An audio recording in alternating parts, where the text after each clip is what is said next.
Hi, everyone. I am Kathryn Rose, and welcome to the Founder Friday or Funding Friday. I'm the CEO and founder of wiseHER, and we provide on demand expert advice to help women accelerate their business or career growth. Our nearly 1,000 experts from around the world support women and underserved founders with affordable one on one advice that helps them go farther, faster in their business or career. And today, you are in for a huge treat. I am pleased to welcome Precious Williams, and we're going to talk today about how to deliver a killer pitch. Precious is just truly a force, and I encourage you to pay attention and take as many notes as possible, although this is being recorded and will be on replay on our channels and on our groups.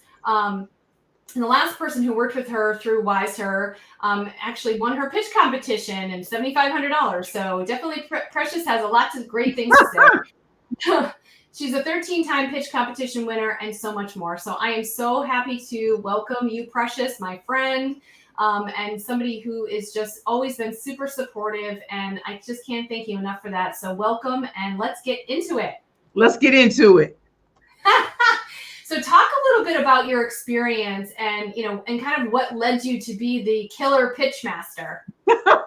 Well, what led me to really being the killer pitch master is, when no one believes in you, your vision, your dream, your idea.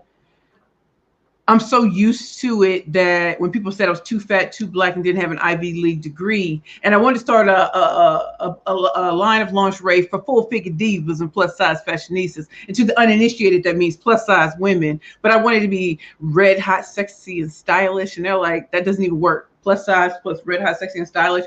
And I'm like, hold up, I'm dating a very famous Hollywood actor, and I'm gonna tell you right now, he'll tell you.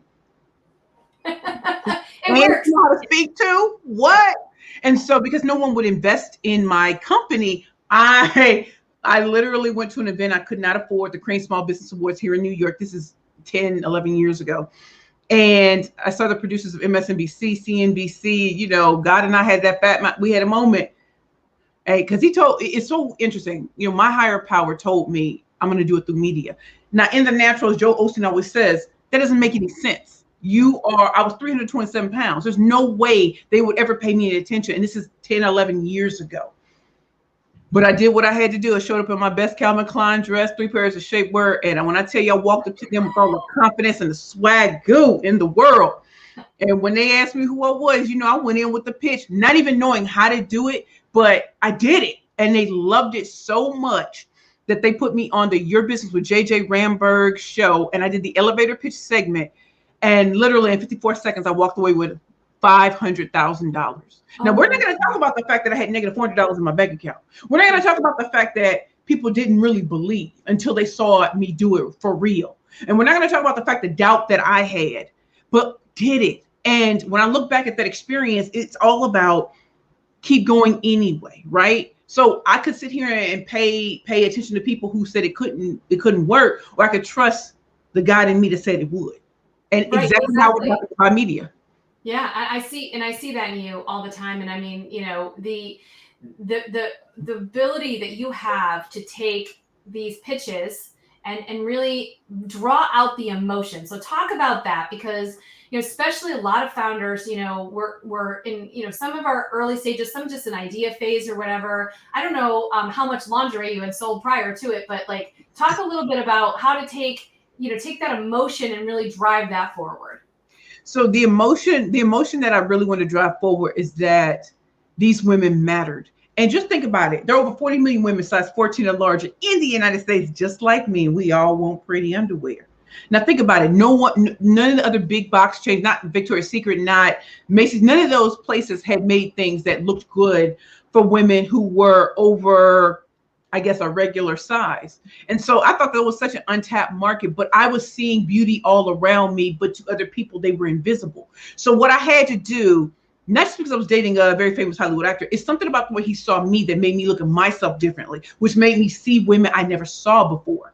And so I wanted to bring them to the fore. So when I spoke, I wanted them to hear me and I see you. But I also wanted the investors, the media, anyone who would ever, hire me to teach them how to pitch, to see that I go all in.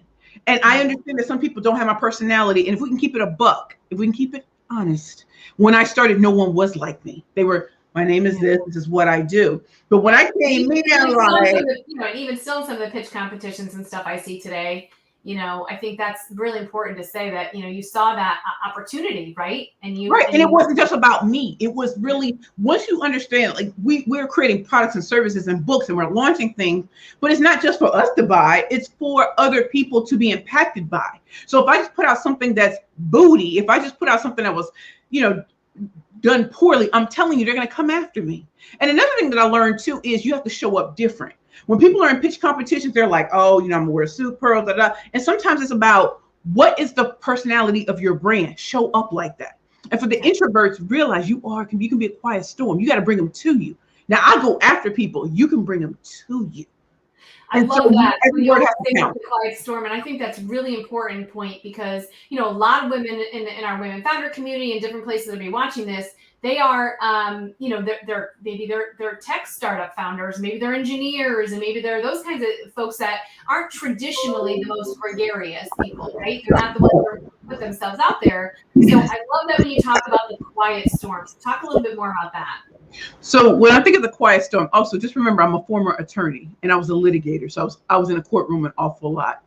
What I realized is people would see me, oh man, she gets it because of her personality. And I'm like, that's not true. Like there has to be talent behind the personality. There has to be skill behind the personality. I'm telling you, if you're going up against Harvard, Yale, Stanford, and Columbia graduates, cool tech companies, international companies, you got to know your stuff and you got to be able to demonstrate that. So let's say you are a quiet storm and you're an introvert. Your job is to, I always say, like, be like Tupac, all eyes on me. Like you take a moment and you bring them to you. You just stand in your quietness. Have you ever met someone who, when they spoke, everybody listened because they didn't speak that often? Yeah. So bring them to you. That's why it's very important. What words are you using? If I said plus size women, people would have been like, they tune me out. But when I said full figure divas and plus size fashionistas, what? Female MacGyver of business, what? When I threw out facts, figures, and statistics, when I told a story, and when I led with everything that they said was wrong with me for being, having a little bit more meat on my bones. What they didn't realize is other women were going to see it and be like, oh my goodness, I finally see someone who looks like me, who is not afraid to take the stage by storm or take investors by storm. And was I asked a lot of questions? Of course, just like when I was on Shark Tank. I think they were so blown by my moxie, but I also think they were blown. I could answer every question because I'm a 13-time national champion. Right. Well, I think that's the thing that you're saying is like you can come out and tell the best story and be, and show up the way you do. But if you don't know your stuff, they're gonna put you on Front Street.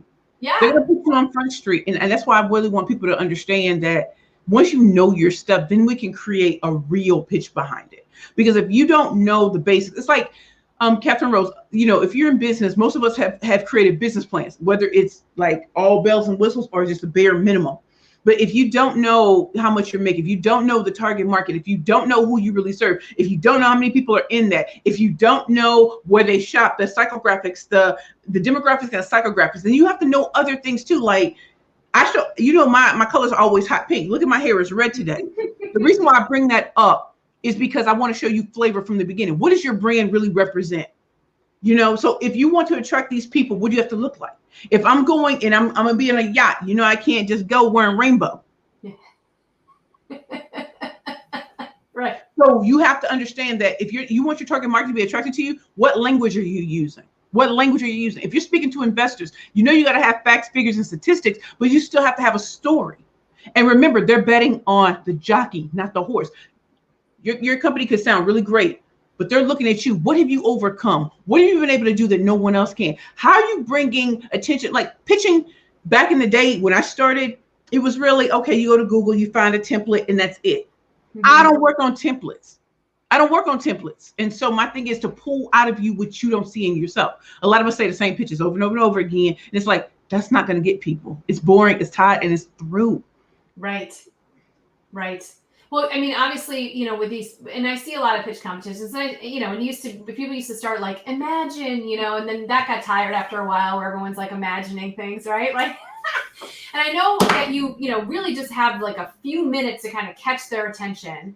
So when you're coaching folks, on their storytelling, do you focus a lot of time on that opening? I once we get the other stuff together, I really do, because how you open is how you're gonna get them to pay attention. It's like what the Dr. Cheryl, great Dr. Cheryl Wood says, start off with a bang and end with fireworks. You got to, because you'll sound. How many of us have been to networking events? This is what it sounds like. My name is this. I do that. Wah, wah, wah, wah. This is what people start doing after a while. After the fourth, fifth, they're not trying to hear you, and they're not even engaged. But what you said, ladies, sales ain't easy, but it sure is fun. Now, how many of you struggle with getting new clients right now? Okay, everybody's raising their hand. You're like, oh, okay. Yes, you're in the right place. So if you're someone who's looking for corporate clients, what are you going to say at networking events to really stand out? I know some of y'all want media attention, and where them dollars at, where them investor dollars at. You've come to the right place. Why? Because my name is Precious Williams. I'm the proud founder and CEO of Perfect Pitches by Precious. And I will show you through powerful pitching techniques, tricks, and everything else, how to turn your most ideal prospects into paying clients repeatedly, again and again. So when I talk about pitching, I'm a world-class master communicator in all forms of pitching, and have even been on Shark Tank with 6 of my clients. How many people can tell you that? How many people can tell you they know how to get media attention for their clients and for themselves? How many people can tell you that they've actually won almost $750,000 in prize money in pitching before it was tallied up like it is today? And how many people can write 3 #1 best-selling books on pitching, reviewed by Forbes magazine, and having billboards in Times Square? I've done that, and that's what I do for my clients. And finally, I'm a corporate trainer who works with some of the biggest tech companies in the world, Google, LinkedIn, and Microsoft. Need I say more? If you want to learn more, check me out, www.perfectpitchesbyprecious.com. My name is Precious Williams, proud founder and CEO, Perfect Pitches by Precious. Thank you. So you really, obviously, you're really good at what you do, right? I mean, I think that whole story, like that was really, because you start off with, hey, is this like you? And I think that's really important too. It's like, when you have, what about if you're breaking down like very complex things, like whatever you do attaches to a protein in the blood that like, you know what I mean? Like, how do you kind of open with something like that? Is it more like do you know somebody who, Yeah, so it's not the somebody who, we don't. Remember how like sometimes ladies, raise your hands if you want to be a bad bitch with the power pitch. People are just shocked. First of all, you got the shock and awe. If you start off boring, nobody cares. Nobody cares. And even when you're talking about like these dense subject matters, these hard to understand concepts, what I need for you to do is be able to break things down to base elements. Remember, a pitch is like an overview. It's like a juicy morsel. So think about your whole business as that plate. It's your book, your business, your brand, your product or service. That's a whole plate. That first fork in a delicious meal, that's your pitch. So what is on that fork? It's not everything. It's not everything. It's enough to entice them to want to move forward with you. You have time later in subsequent conversations and meetings to close the deal. Sometimes you can close it on the first thing. But what I want you to do is to what is something that people need to know, lay people, even if lay people need to know. You don't need to break things down and have them like, oh, because I've heard some pitches, I'm like, I don't even know what we're talking about. And I've actually said that in that's what I'm like, I don't. Sometimes I listen to these pitches, I'm like, I have no idea what they do, because it's almost like they get into this in their own head. Like I have to pitch this way because other people pitch this way or something. Right. And I think Allison Byers, you know her too. She was on. Yeah, definitely. And we talk about, like you explain it to your 10-year-old or whatever. I have a 13-year-old, so like explain it to your kids or whatever. But I think it's being able to do that, but also being able to put that pizzazz and that story in. Well, remember when we had the conversation about the insurance, the financial advisor, insurance person, and he started off, and I'll never forget, his name was Paulo. I will never forget this. And he started talking about being a firefighter. And we're looking at him like, he didn't look like one physically, but he put out family fires. So when things go wrong in your family, when there's a fire, there's a death, all that kind of stuff, it upsets it upsets everything in the family. And he comes in, he has all the documentation to calm things down. He knows where to go, he has everything in his, and now y'all arguing about things. Things are done. And I love the way he said that, because you think of a firefighter, they go into danger and they bring people out. Think about how he did that. Because when you hear most financial advisors, representatives, and stuff like that, it's always the same thing. Protecting your memories, retirement. Nobody want to hear that right now. You know what people want to hear? They want it, like, you have to make it not a nice to have. You need to make it an essential. So when you're talking about dense subjects, let's say it's science, let's say it's technology, you might want to talk about, what the end user actually gets and then work your way backwards. But you just want to, it's like having an iPhone.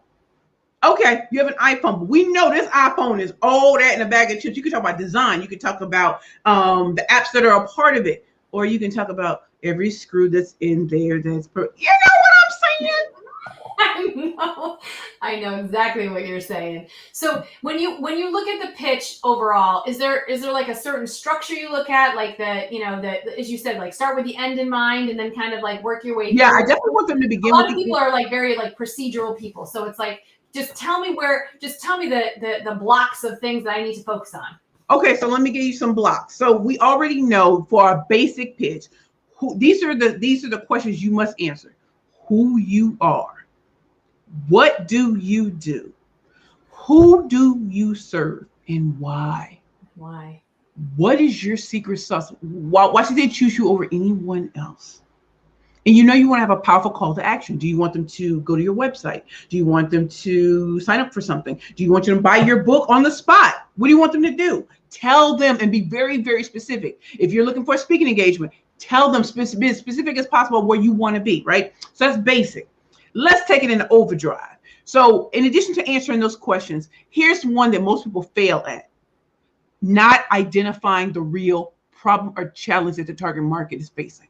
Okay. So what we often do is we'll give a solution. So I'm a killer pitch master. I create pitches, da da da. Do you know why some people struggle with even hearing pitches? Because all they think about is Shark Tank, not understanding that there's media pitches, investor pitches, speaker pitches, interview pitches, all these other type of pitches, and not realizing it's something you already do every day. Anytime you're talking to your friend about that no good guy, no good woman, job you love, job you hate, thing you got popping, thing you don't have popping, that's a pitch. You want them interested in you to the end. You are the focal point of attention. Right. And so what I realize is, as you're growing in your pitch game, understand that there's some people who can't see what you do and don't think it's applicable because they only see it in one realm, right? So they're thinking Shark Tank. But when I started asking questions, I realized people are too afraid to speak publicly. So it doesn't matter what I say about a pitch. To them, they can't see it. How would I know that? I asked questions. Right. And that's why I started creating speaker courses. I've been a speaker for 26 years since I was 16 years old in St. Louis, Missouri. So do I understand speaking? Yes, I do. Do I understand that when you're putting a proposal, a social media post, all of it is pitching? You want people interested in what you have to say. So if you put up a quote, if you put up this and that, you want them to refer back to you. And right. How do you do that? What's the challenge people are facing? A lot of women don't have confidence, no matter how high up the food chain they are. A lot of women struggle with putting the right words together to make themselves stand out. Or they think they're competing against younger women. And it's like, listen, take that experience and kill it. And then so once you've identified the problem, the challenge that they're facing, what is your unique solution? And did you what I say? I said unique solution. If all you do is motivational, transformational, inspirational speaker, that's great. But some people need real action. They need to know what step-by-step process, but they also need to know how to pivot on a dime if necessary. Right. They need to know, like, if they need a strategic plan, if they pitching is this a part of it, but you really want to gain that visibility. And that's why I tell people, just like in everything else, there's steps to this process and there are layers. So once you have identified the challenge, the problem, you've asserted yourself as the ideal solution. Okay. Again, let's go back to, have you told a story in that time? Do you want to throw a testimonial in there? Because most people don't, and they just say things. It's like, but can you back it up? Well, my client was just on Shark Tank 2 months ago, and she got $100,000 investment. Riddle me that. My clients are getting corporate training contracts with some of the big EA Sports, and my client's a social worker. Who does that? So, and then making a more powerful call to action. What do you want them to do? So now that you've understood all of that, what's your story going to be? And making sure that when people have this doubt on their faces, address it, because you know what some of the doubts are going to be. One of the doubts that people have had with me is, can a Black woman from the inner city of St. Louis really teach the biggest companies in the world how to create the type of content that turns prospects into clients or attracts even greater demographic of consumers, right? Can she talk about intergenerational communication? Can she talk about internal and external communication? Can she do all of this? And I'm like, well, yes, I can. And not only can I talk about it, I got receipts. Everybody else you're talking to may have it from 5 years ago. I got it from yesterday. Right. These are the kind of things. And so that's what I want you to put into your pitch. So now you have a basic, but if you want to take it into overdrive and really outshine other people, make sure you deal with the true challenge, identify the solution, make sure it's dressed up in a story. Of course, you're going to have your facts, figures, and statistics. And finally, what is that call to action? You want to erase all doubt that no one else can step to you. Okay, got it. So basically, you're really, and so many times people forget about that call to action. And that's so important. So as you were mentioning about the story, like people say to me, oh, what's the value of a 50-minute conversation? Because, with wiseHER or whatever. Well, that was a value of $7,500. Someone, scheduled a call with you. And I had a call with one of our members the other day, and she looking for sales advice, and she ended up closing the deal because she had the confidence, right? So I think those are like the really important, just those little nuggets. And sometimes as founders, and I know you know this, and you work with a lot of folks too, is we can really get bogged down in how hard it is, because it's hard, yes. Right? And so yes. How do you keep, and I know things can be hard, right? I know that, and very personally. And so the idea of how do you keep yourself like motivated, like every time I talk to you, see you, whatever, like it's, when you go on to pitch, like you don't even know there's a hurricane coming, right? You just go out there and do it, right? So talk a little bit about how to stay motivated. That's when I tell you how to stay motivated, what keeps me motivated, Queen? And right before we were talking, I was telling you I can breathe now. There was a time when, I know we've all had this, I'm just gonna keep it for real, when you just took clients and customers because rent was due or bills were due. And I had to change my idea of how I saw myself, right? So part of it is a worth thing. We always talk about know your worth, but if you're not asking for it, what difference does it make? So I was afraid to raise my rates. And I've had women like Ty Goodwin. I've had women like Danielle Fitzpatrick Clark. I've had women like, why are your prices the way they are? You got receipts for real. And I know how to say it, but I had to get ready and comfortable. And once I saw that, I knew I wasn't talking noise. I knew I'm ready now. And that allowed me to openly go after opportunities, to ask my network for things. And when I saw the return coming back, when I saw that my first book went number one, and I'm going to tell y'all, I don't like writing books. Because, I own them all.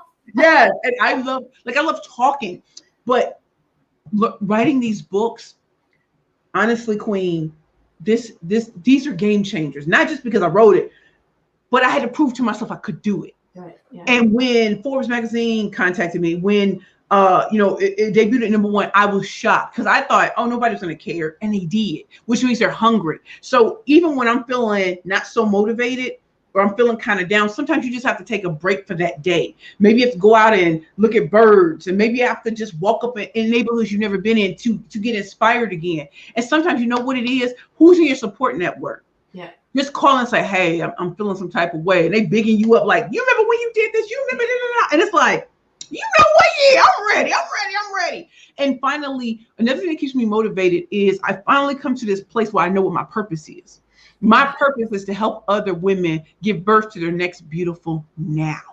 Yeah. Not the box that they've been in because society said so. Not the thing that they think they have to do, but what really gives them joy. I've been speaking since I was 16, but I finally found my joy in my late 30s about it, because I wasn't talking to big myself up anymore. It was literally, I'm a trainer and I'm a teacher, not a coach. Right. I'm training for real. I'm gonna bring that fun, that energy, that funk, and that noise that women and men need all over the world. And I'm gonna show them, you may think you're fat, and I'm gonna tell you, you better use that to your advantage, because if nobody looks like you, own it. How many people gonna walk in with red hair and a pink dress? And none of these companies are like, I don't really know about her. No, I'm already coming vetted because people have referred me. They go on LinkedIn. Okay, exactly. Done deal. Yeah. Think about that. That's why you need testimonials too, Queen, to what you were saying. You need testimonials. I think I have almost 170 on LinkedIn alone. And that came in less than 3 years. Yeah. Wow. Well, I think what you're saying too, that's really, really important, is to remember why you started this in the first place, right? Because as you and I talk, offline too all the time about, it's challenging, right? Starting a business, and you have to put yourself out there, and then people try to put you in a box. And then they try to put your business in a box. And then they're like, oh, well, aren't 700 other people doing the same thing? And, like, it can get really daunting, right? And making sure. But it's really just that what you said was so important about, before you put anything, pen to paper, whatever, thinking about it, it's like, remember why you're doing this. Yes. Remember why you're doing this, and then get out there and tell the world why you're doing it. Right. And I love what you were saying. It's not just your why then, because sometimes that why can get stronger and stronger because you're getting closer and closer to what the real purpose has been for your life from the day you were born, right? And so because my brand is about, having perfect pitches, my pitches are perfect. I am not. So I'm going to be zany and I'm going to be colorful and bright. In a world that can feel dark at times, you need that bright, and you need someone who's energetic, who loves what they do, and who wants to see others succeed, especially women of all races, colors, creeds, hues, LGBTQ, differently able. I want us all to succeed, because if we don't succeed, the next generation, what are they going to look at? Even in our generation, the fact that we're entrepreneurs, my grandparents had to work real jobs, and it wasn't no calling off because 7 kids need to be fed. I have the ability to fly out and take my computer. Well, I'm everywhere. I feel like we're like Visa. We're everywhere you want to be. Yeah. Well, that is true. I mean, I think, there is so much potential and opportunity out there. And I know with a lot of women, obviously, one of the biggest challenges is funding, right? Because, we have all the statistics about the 3% and et cetera, et cetera. And it's not that it's not real, and it's not that it's not out there. But I think sometimes we preach a lot too, is like, let's get out of that lack mentality, right? We know that I'm not listening to it anymore. And a lot of times, one of the paths to funding for women, at least in the beginning, are these pitch competitions. So talk a little bit about, where do we find these pitch competitions, one, and then talk about Shark Tank, because I know there's a lot of people and stuff that we're in that's like one of their dreams. They love to be on Shark Tank. So let's first talk about that. So great. Yes, there are a lot of pitch competitions out there. There are pitch competitions for women. There are competitions for those in tech. There are pitch competitions for those who are in the beauty space, who are in services and products. So one of the best ways to is just do Google searches, right? Look, if you're a woman, look for women-based pitch competitions. They're all over the country, I promise you. If you're Black, a person of color, you might want to look for Essence. You might look at Digital Undivided. You might want to look at like EnrichHER, like these type of programs and that are putting on these great pitch events. When I think about Shark Tank came after my career as, pitching for investments stopped in 2013. I was on Shark Tank in 2016. So think about the time in between that. I was running my company, Curvy Girls Lingerie. My experience on Shark Tank is there's no way Shark Tank would have ever heard from me had my clients not big me up. And I knew that would happen because I wanted a private audition. I didn't want to go through American Idol, none of that. I didn't want to. I wanted to say, if I'm the best in the world at what I do, come to me, come holler at me. And so when I was on Shark Tank, beautiful experience, wonderful. I was treated so well. Flew out on September 11th, filmed on September 15th. When you walk into that tank and you see those sharks, like, I promise you, I just really wanted to dance and just be giddy. And I wore a low-cut canary yellow peplum dress, afro, and extreme makeup. You don't want no time. You don't want no problems. And I had my full-figure divas weren't, and they passed everything with standards, and nothing can't be hanging out. And so when I went in and stood on my X and I looked at the sharks, it was like, I'm ready.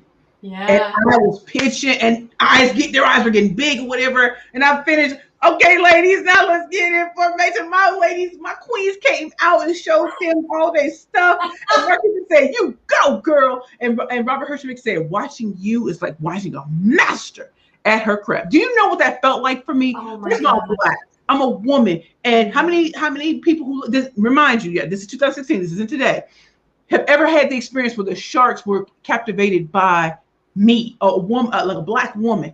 And so when it was all said and done, all I could do was burst into tears because I had no idea how that would set the tone for a large part of my life. I had no idea that when people saw that episode, it was so much pride. Sales went up, and even though I went through a rough time for about a couple of years. People still remember that. They remember me from Shark Tank. They were like the little black girl from the hood of St. Louis, Missouri, got all the way to Shark Tank, turned around and became a corporate trainer for big tech and financial services and real estate companies, turned around and became a 3-time #1 best-selling author. Pitching can take you the places where pitching can take you. So don't look at it just for pitch competitions or just television. There are literally other opportunities for you. There's another show coming out, which I call it like Shark Tank on steroids, and it's called America's Real Deal. And I'm blessed to be one of the pitch coaches. Think about that. Now I'm not performing. I'm literally teaching others to go get their next beautiful now. So when I tell you, I'm in spaces where media contacts me and they're like, hey, we love to work with you. And we're sitting down and I'm thinking, oh my goodness, paid speaking engagements. Don't just look at it just for that. Paid speaking engagements, what does that do? That puts money in your pockets and you're teaching something. I'm a keynote speaker. Just think of the places it can take you. You'll be in spaces you didn't even know existed. And you're like, how'd I get here? Oh, it was pitching. And it was being confident and having the receipts and keep going no matter what. I do have those days. And that's why this year I've taken upon myself to include rest and self-care. And it's made a world of difference because now I can breathe. And my breath has nothing to do with anyone else. I'm taking a step back so I don't compete with anyone. Be like Nicki Minaj. I got bad vision. I don't see competition. I'm in my own lane. So because I'm in my own lane, I don't have to look at what everybody else does. I think that's really important too, because our vision can get blurry with all the stuff that's going on around us. And, and this person got funding and that person's pitching and they got money and I want to pitch like them, and I think your message always is like, do you, right? But make sure you show up and show out and make sure you have the stories to tell. I know we just have a couple minutes left, so just give kind of like just very succinct, like top 3-5 tips or whatever on, how we can perfect our pitch.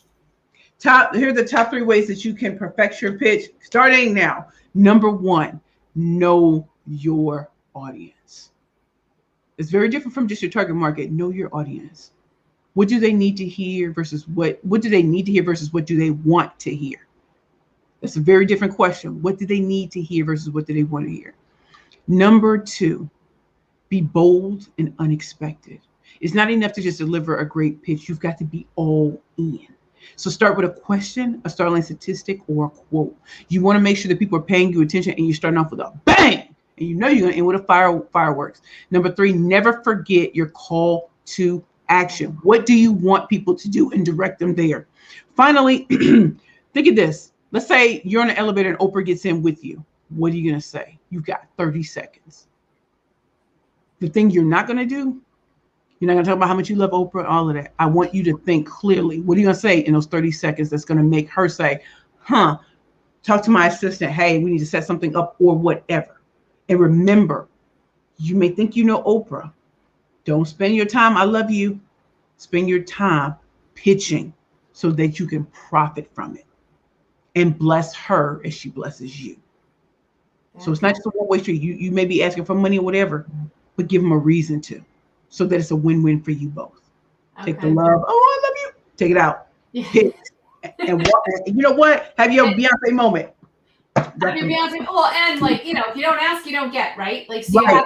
You have to be prepared. I think that's you have to be prepared. And so you must have different pitches at all times. You must have different pitches for different audiences. And finally, one of the greatest things I think you should do, whether you decide to work with me, Kathryn Rose, or anyone else, understand that I've written 3 #1 best-selling books on pitching. My first one is Bad Bitches and Power Pitches for women entrepreneurs and speakers only. And this really discusses the psychology behind pitching and to see which of the 7 branding bitches are you. Are you ruled by numbers? Are you ruled by power? Are you ruled by, are you like unstoppable? All sorts of things are in here. Once you realize who you are, then you can get with Bad Bitches and Power Pitches, the workbook, which gives you step-by-step prompts to create the perfect pitch for you, your brand, your book, your product or service, not anybody else's, yours. And finally, when you're ready to truly take the world by storm, you need Pitching for Profit, the Bad Bitches playbook to convert conversations into currency, not cash.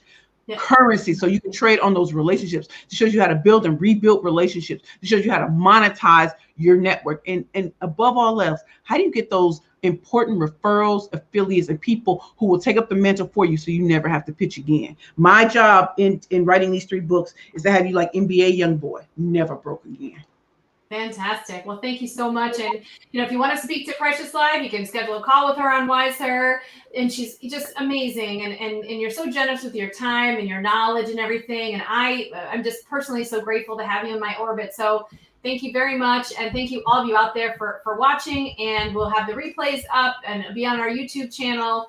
Definitely take advantage of Precious books because they are fantastic. So Thank you, Queen. thanks, everybody. Thank you.